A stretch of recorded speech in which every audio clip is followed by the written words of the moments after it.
Dan hampir banyak orang bilang bahwa tidak jarang wakil bupati itu bisa menang melawan mantan bupati. Tapi sekali lagi perjuangan itu dan politik itu adalah art, seni. Seni, sehingga kita harus menjalaninya dengan senang, dengan bahagia begitu. Saya selalu katakan, ayo kita lalui proses pilkada ini dengan bahagia, karena ini adalah pesta, pesta demokrasi. Maka saya katakan bahwa perjuangan dalam politik itu adalah art, seni. Bagaimana seorang politisi bisa mengelola proses pilkada ini dengan seni yang cantik, seni yang bagus, sehingga bisa dinikmati tontonan itu oleh masyarakat. Tapi yang terjadi, Iko, di luar prediksi saya, begitu, di luar prediksi saya, karena mungkin calonnya hanya dua, konfliknya tinggi, kemudian banyak hoak, banyak isu, banyak hal-hal yang harus dikelola melalui proses politik ini, yang membutuhkan energi dan daya kesabaran yang sangat tinggi. Iya, jadi seiring dengan berjalannya waktu, politik itu kan lebih ke mengentertain para penonton, begitu ya Bunda? Iya. Tetapi yang kemarin itu karena mungkin pasangan calonnya dua pasang, nah itu menjadi lebih intens begitu untuk terjadi gesekan.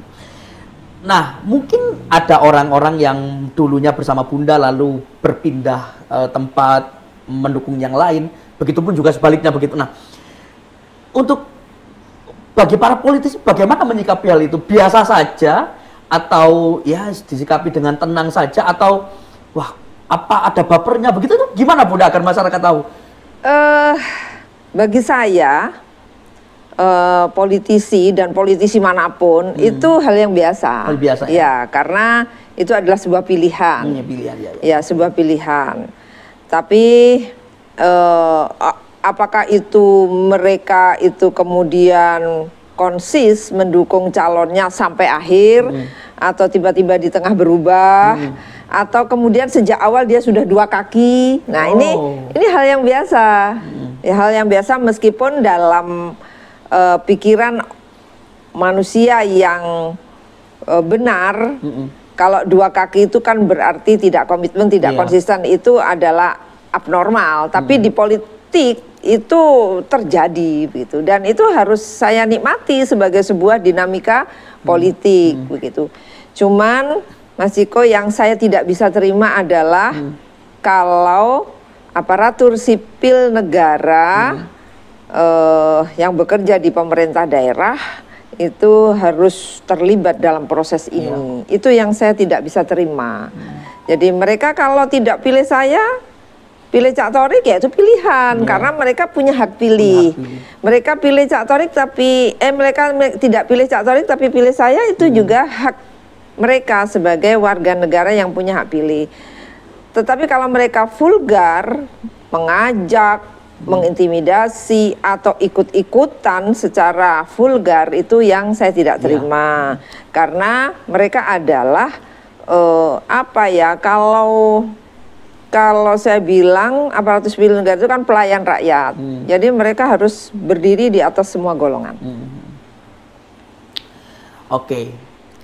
Jadi Bunda ini nggak pernah kalah dalam pilkada, benar begitu? Bukan kalah menang, tapi iya, masyarakat dari 4 kali pilkada. Masyarakat mayoritas dari 4 kali pilkada.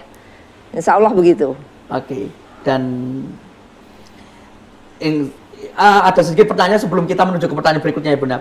Jadi begini Bunda, Ciko itu dulu pernah beropini bahwa sulit mengalahkan Bunda ini karena Bunda itu investasi sosialnya banyak. Bunda itu hampir nggak datang kalau diundang mantenan. Itu yang pertama, ketika Ciko MC gitu kan, acara nikahan, Ciko main WO, Ciko dekor juga. Apalagi kalau WO-nya Ciko, pasti terus mengingatkan saya. Terus waktu Ciko dulu bertugas sebagai ajudannya Bunda, acara sunatan loh Bunda datang.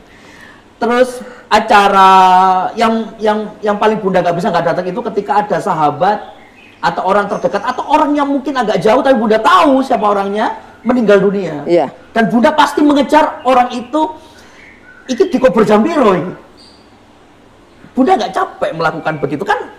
Politisi itu simpel saja, tinggal menikmati hasilnya, nanti nunggu pilkada, tinggal nyebar begitu, nebar jaring, lalu ditunggu di tiap-tiap TPS. Kenapa harus melakukan investasi sosial yang kecil-kecil begitu, Bunda? Iya, kecil tapi menyenangkan hati rakyat. Iya. Gitu.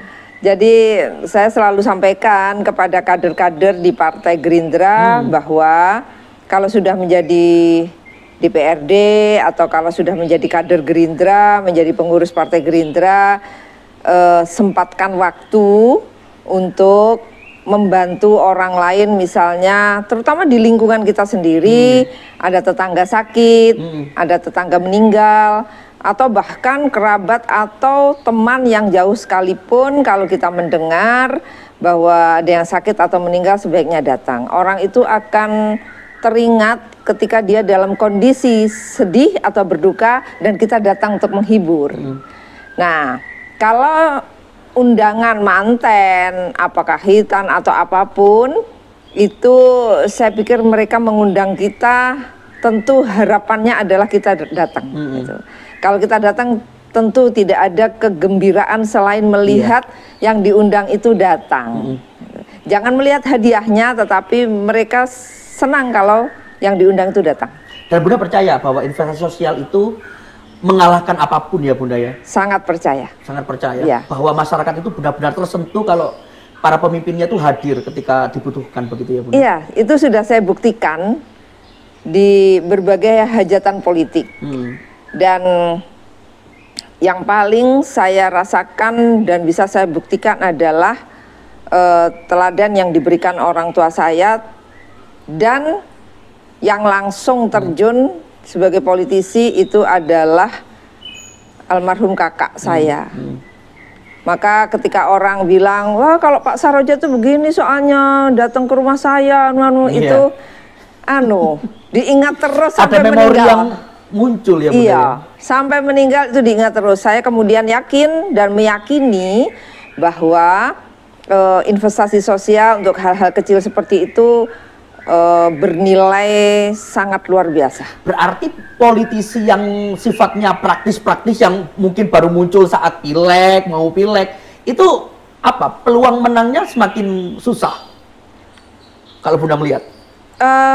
Meskipun dia punya banyak uang. Kalau dibandingkan dengan investasi sosial, tentu berbeda. Berbeda ya. Yang investasi sosial itu akan lebih mudah. Lebih mudah. Ya. Oke, menarik Bunda.